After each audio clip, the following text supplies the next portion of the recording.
This video sponsor by Bymot. இந்த ஆப்பில் நீங்கள் பர்ச்சேஸ் பண்ணக்கூடிய எல்லா ப்ராடக்ட்டும் உங்களுக்கு ரொம்ப மலிவான விலையிலே கிடைக்குது. இதில் நிறைய ஆஃபர்ஸ் அண்ட் கூப்பன்ஸ் ப்ரொவைட் பண்ணுறாங்க. ஸோ இதோட லிங்க் உங்களுக்கு டிஸ்கிரிப்ஷனில் கொடுக்குறேன். தேவைப்படுறவங்க யூஸ் பண்ணி பாருங்கள். தங்க நகை கடன் விதிகளில் தளர்வா? ரிசர்வ் வங்கி ஆளுநர் கொடுத்த விளக்கம். தங்க நகை கடன் தொடர்பாக தற்பொழுது வெளியிடப்பட்டது நகல் விதிமுறைகள் தான் என்றும் மக்களின் ஆலோசனைகள் பரிசீலிக்கப்பட்ட பின்னரே விதிமுறைகள் இறுதி செய்யப்படும் என்றும் ரிசர்வ் வங்கி ஆளுநர் சஞ்சய் மல்ஹோத்ரா விளக்கம் அளித்துள்ளார்.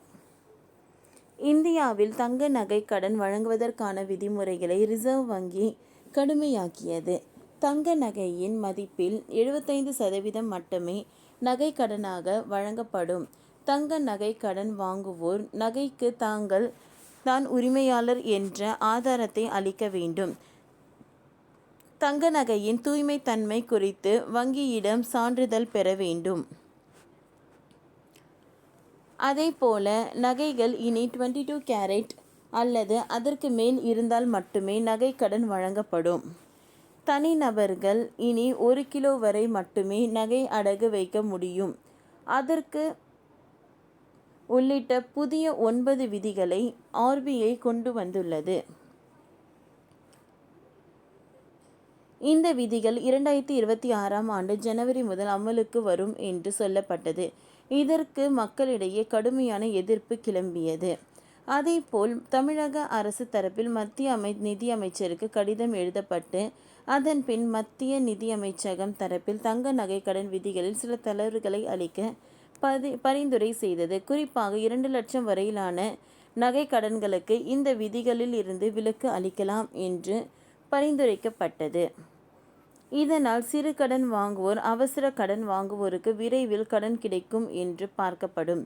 இந்த நிலையில் ரிசர்வ் வங்கி விதிகளுக்கான குறுகிய கால கடன்களுக்கான ரெப்போ வட்டி விகிதம் 0.5% குறைந்துள்ளது. ரெப்போ வட்டி விகிதம் 6லிருந்து 5.50% குறைக்கப்பட்டுள்ளது. ரெப்போ வட்டி விகிதம் குறைக்கப்பட்டதால் வீடு வாகனங்களுக்கான வட்டி குறைய வாய்ப்புகள் உருவாகி இருக்கிறது. இது தொடர்பாக செய்தியாளர் சந்திப்பின் போது ரிசர்வ் வங்கி ஆளுநர் சஞ்சய் மல்ஹோத்ரா தங்க நகை கடன் விவகாரம் தொடர்பாகவும் விளக்கம் அளித்துள்ளார். அதில் நகை கடன் தொடர்பாக தற்பொழுது வெளியிடப்பட்டது நகல் விதிமுறைகள்தான். மக்களின் ஆலோசனைகள் பரிசீலிக்கப்பட்ட பின்னரே விதிமுறைகள் இறுதி செய்யப்படும் என்று தெரிவித்துள்ளார். ஓகே ஃப்ரெண்ட்ஸ், இந்த வீடியோ உங்களுக்கு யூஸ்ஃபுல்லாக இருந்ததுன்னா லைக் பண்ணுங்கள், ஷேர் பண்ணுங்கள், சப்ஸ்கிரைப் பண்ணுங்கள். தேங்க்யூ.